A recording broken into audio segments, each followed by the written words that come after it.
We are thinking about Ibrahim, alayhi salam, this Hajj season, and the lessons that Ibrahim's story has to teach us, particularly in Surah Al-Shu'ara.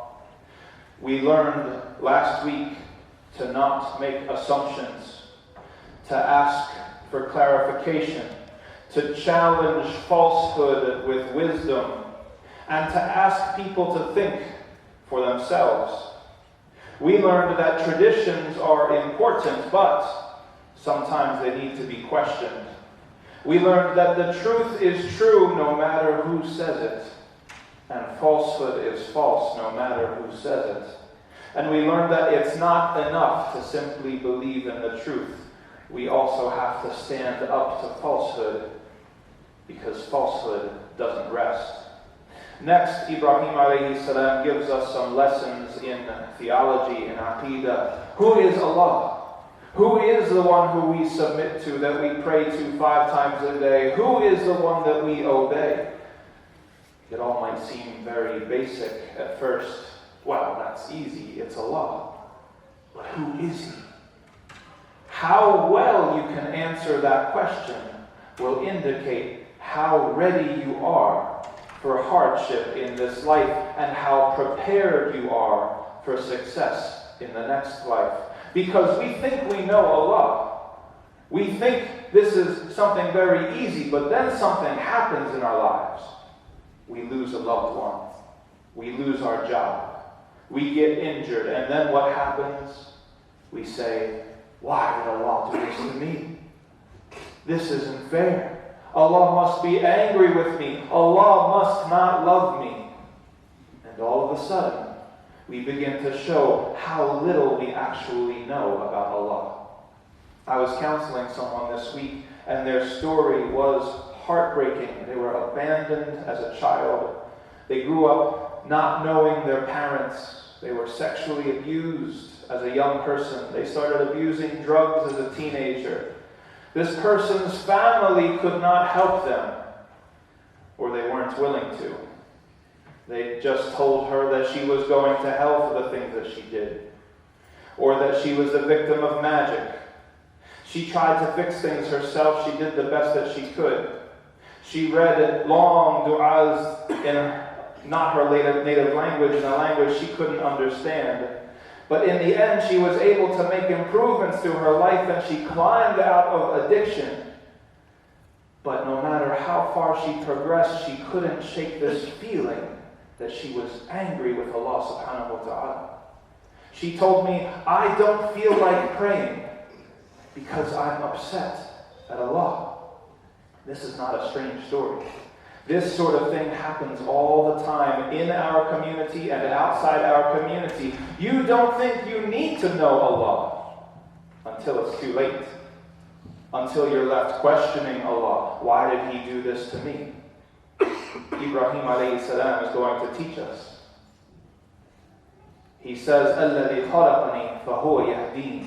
He, Allah, is the one who created me, so He guides me. Allah subhanahu wa ta'ala creates, and Allah guides. This is not an accident that these two occur together. They are related. They are inseparable. Allah creates, so He is the only one who can guide.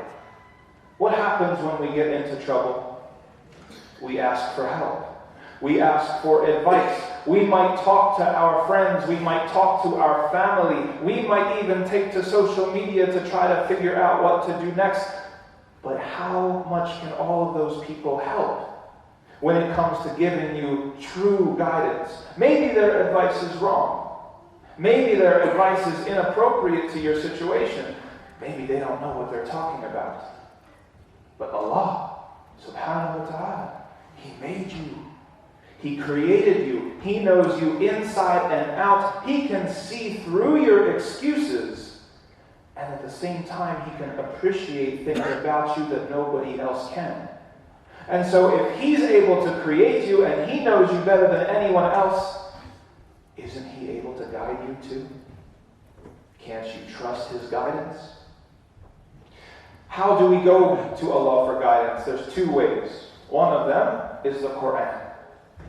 For some of us, we wonder why we're struggling, but the reality is the Quran is on a shelf somewhere in our homes collecting dust. This Quran was not given to us just to sound pretty.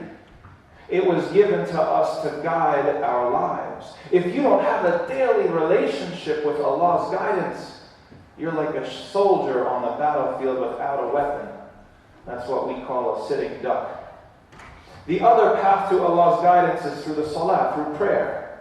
Now, don't get me wrong. Prayer does not guarantee that you will have a simple life.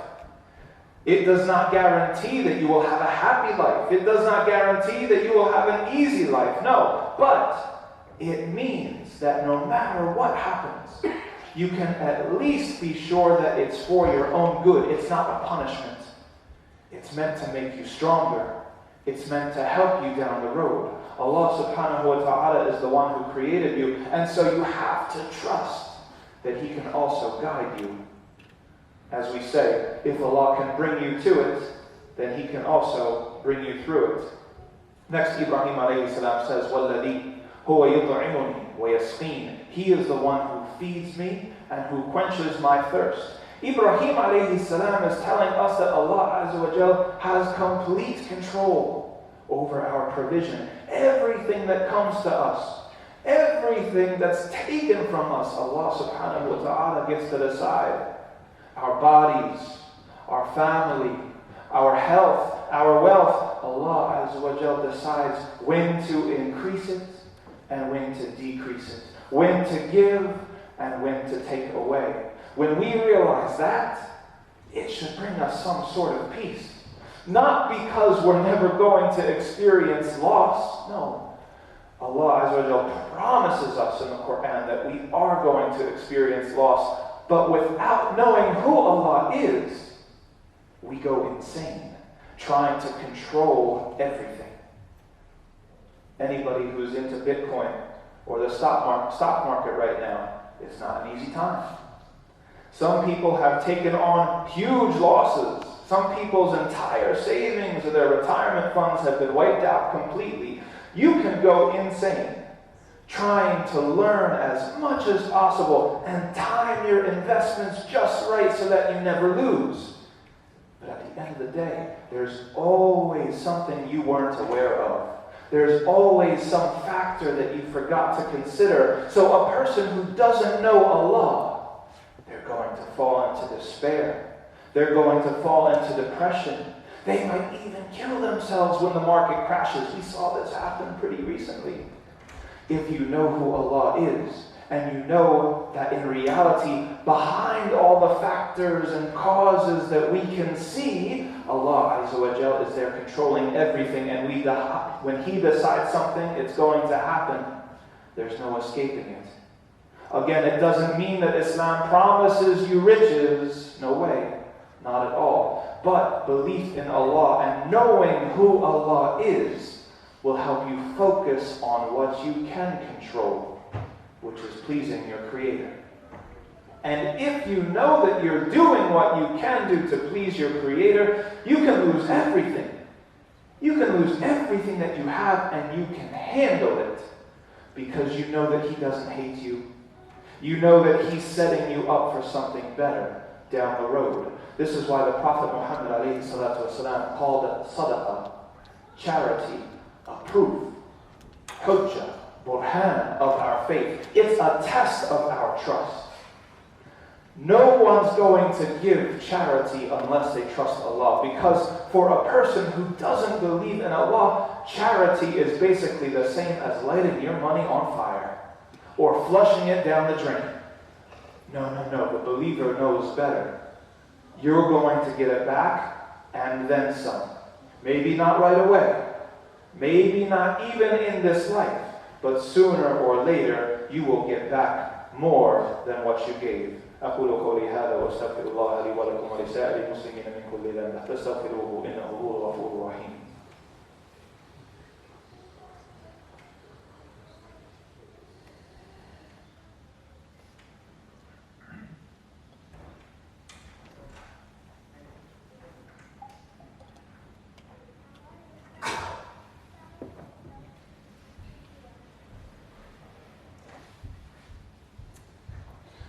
الحمد لله على إحسانه والشكر له على توفيقه وامتنانه وأشهد أن لا إله إلا الله وحده لا شريك له تعظيما لشأنه وأشهد أن نبينا وسيدنا محمدا عبده ورسوله والداعي إلى رضوانه صلى الله عليه وعلى آله وأصحابه وإخوانه وسلم تسليما كثيرا.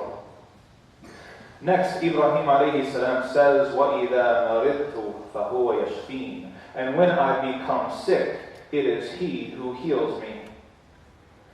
There might not be anything more precious in this life than health. And there certainly isn't anything more precious that we take for granted more than our health. Just the other week I was playing soccer and I injured my toe. All of a sudden, life changes. You're used to walking without even thinking about it. Now every single step that you take, you have to be careful to avoid the pain. Even praying is uncomfortable. It made me reluctant to make extra prayers. SubhanAllah. How much time had passed when I was in perfect health and I didn't take advantage of that health to pray any extra. This is why the Prophet ﷺ said, اغتنم خمسا قبل خمس شبابك قبل حرمك وصحتك قبل سقمك وغناك قبل فقرك وفراغك قبل شغلك وحياتك قبل موتك. Take advantage of 5 things before 5 other things happen. Take advantage of your youth before you become old. Take advantage of your health before you lose it. Take advantage of your wealth before you become poor. Take advantage of your spare time before you become busy. And take advantage of your life before you die.